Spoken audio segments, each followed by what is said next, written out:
Hello viewers, আসসালামু আলাইকুম। Welcome back to my channel Sharmi's vlog. আশা করি ভালো আছেন সবাই। আমিও আল্লাহর রহমতে বেশ ভালো আছি।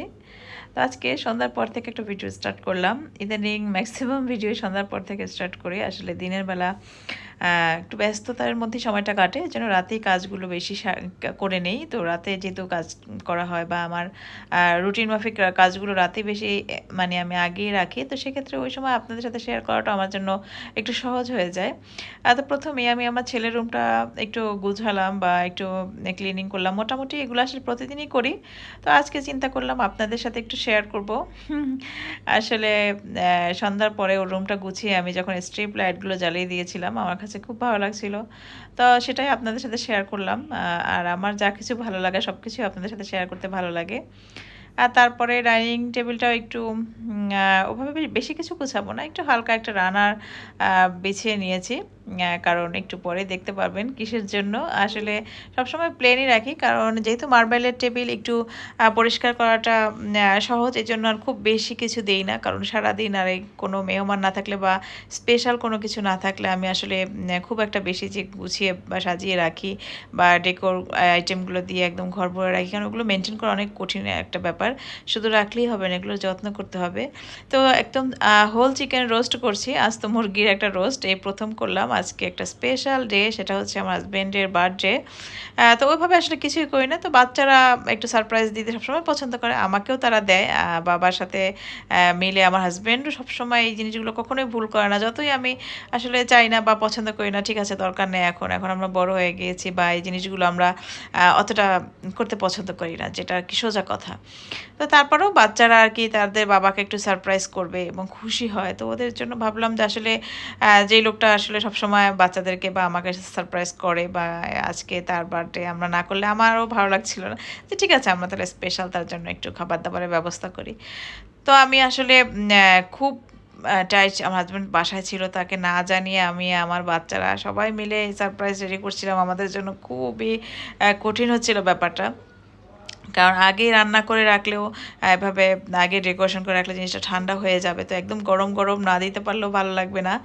আর সব কিছু মিলিয়ে একটা এমন অবস্থা, শ্বাসরুদ্ধকর পরিস্থিতি ছিল। আমার হাজব্যান্ড তো তার রুমে বসে দেখা যায় বই পড়ছে কিংবা ফোন দেখছে, এরকম কিছু করছে। আর আমরা এই রান্নাঘরে দরজা বন্ধ করে কাজ করছিলাম।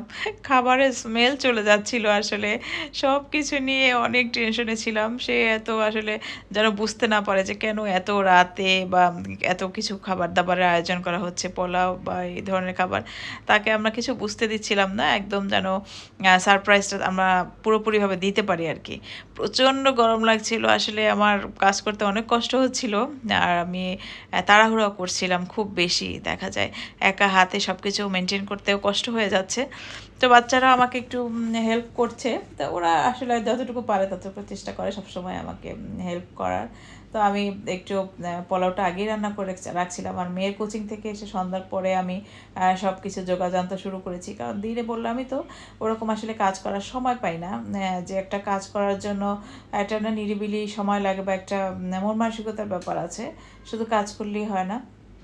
তো যাই হোক, আমি কিন্তু আসলে যতটুকু পেরেছি আমি আমার মতো করে সাজিয়ে নিয়েছি। আমার অনেক দিন ধরেই ইচ্ছা ছিল তাকে এরকম একটা ডালা বানিয়ে দিব। আমি অনলাইনে তো দেখি অনেকে অনেক রকম ডালা কিনে আনে, তো আমার কাছে মনে হলো যে না, কেনাটা আসলে খেয়ে অতটা ঘরের স্বাদটা হয়তো পাওয়া যাবে কিংবা যাবে না জানি না। তো দেখা যাক।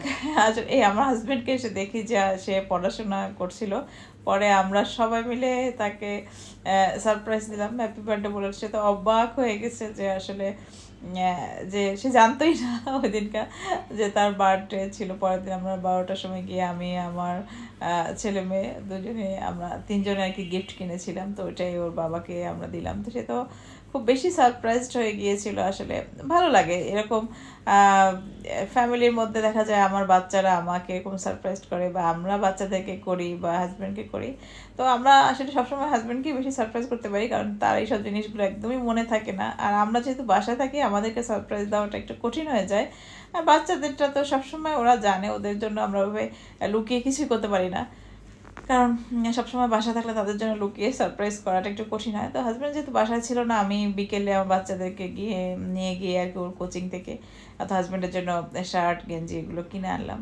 তো তারপরের সারপ্রাইজটা দেখে তো সে বেশি অবাক। হাজব্যান্ডকে ডাকলাম খাবার টেবিলে আসার জন্য, যে খেতে আসো।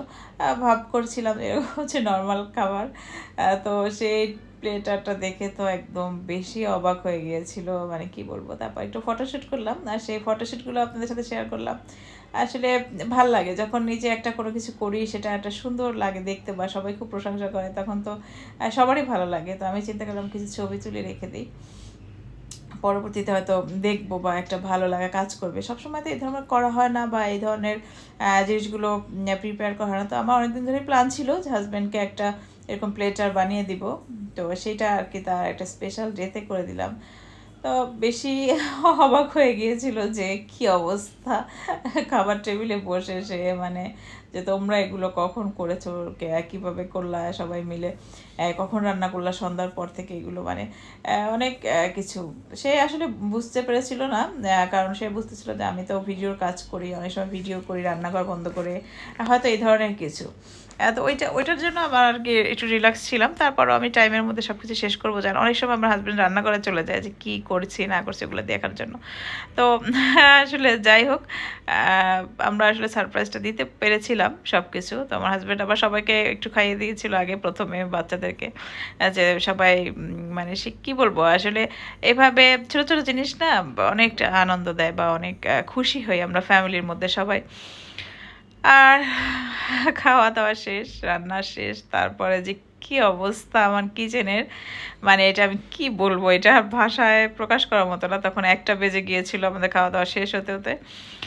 আর আমার যেহেতু কুকিং চ্যানেলের জন্য ভিডিও শ্যুট করছিলাম, সব কিছু মিলিয়ে 2টা ভিডিও করে আমার কিচেনের অবস্থা এত খারাপ, এটা দেখে আমার মনে হয় কান্না চলে আসবে, এরকম অবস্থা যে এখন এগুলো আমাকে গুছাতে হবে। যদিও আপা আসবে, আর আপার জন্য তো আমি এভাবে এলোমেলো রাখবো না, হয়তো গুছিয়ে রাখবো, তো 2টা আপা এসে করবে।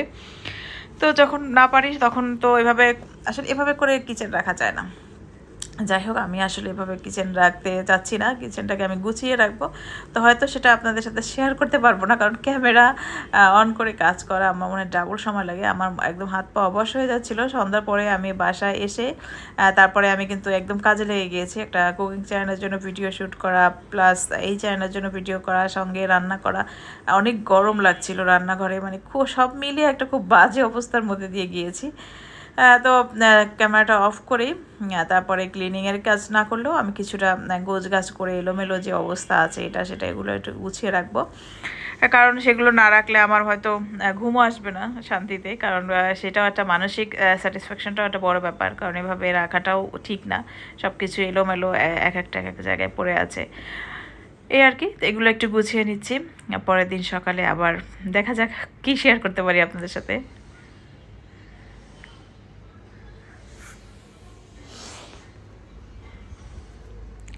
আর এটা ছিল একদম সকালবেলা। তো সকালবেলা এসে তো আমার আপা যে কাজগুলো করার ওনার ওগুলো করে দিয়ে গিয়েছে। আর তারপরে আমি ভাবলাম যে আজকে একটু দেরি করেই ঘুম থেকে উঠবো, কারণ একদম টায়ার্ড লাগছিল, শরীর এতটা ব্যথা করছিল, মানে কেন যেন হাত পা খুব মনে হলো কাজ করার জন্য আর কোনো এনার্জি নেই, এরকম একটা ফিলিং হচ্ছিল। তো মেয়েকে তো হাজব্যান্ড স্কুলে নিয়ে গিয়েছে, তো সেখান থেকে সে আমার জন্য নাস্তা নিয়ে আসলো, কফি নিয়ে আসছে বাইরে থেকে, আর একটা কাবাব রোল ওই ধরনের কিছু একটা নিয়ে আসছে, বলে আজকে বাইরে এভাবে খেয়ে নাও। তো ওই খাবারটা খেতে আমার অতটা ভালো লাগেনি, আমার কফিটা মনে হলো ঠান্ডা হয়ে গিয়েছে, আর কাবাব রোলটা আমার অতটা মজা লাগেনি, আমি অল্প একটু খেয়ে রেখে দিয়েছি। তারপরে চিন্তা করলাম যে না, আমি রুটি ভেজে আমি বাসার নাস্তাই করব, যেহেতু কেউ বাসায় নিয়ে হাজব্যান্ডও চলে গিয়েছে, আমি একাই আছি।